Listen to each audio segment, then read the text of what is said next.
be ready. Start.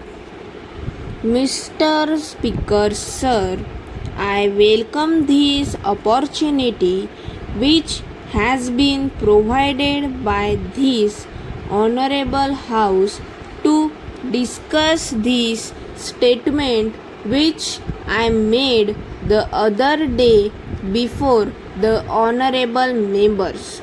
I welcome this opportunity for two reasons. First, it gives me an opportunity of removing some misgivings which are entertained by the honorable members.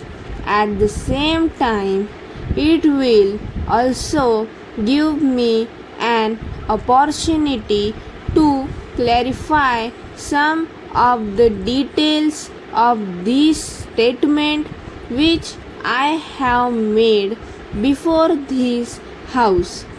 Before doing that, I would like to make a few observations, and these are that some of the honorable members have expressed views that so far as the matter of food is concerned, it has to be treated as a national problem.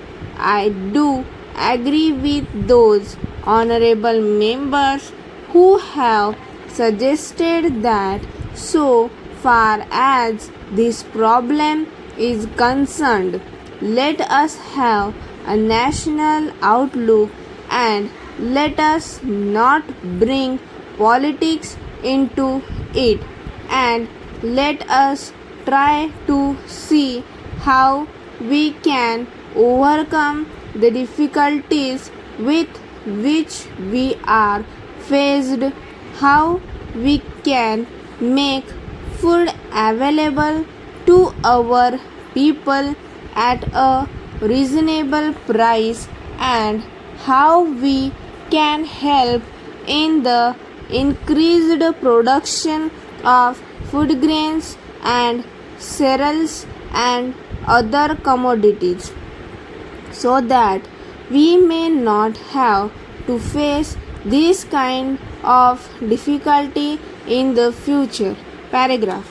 Sir, the second thing which I would like to point out is that I think the time has come when he should be cleared in our mind that this is not because of preconceived ideas that we had placed a certain policy before this house and before the country last year.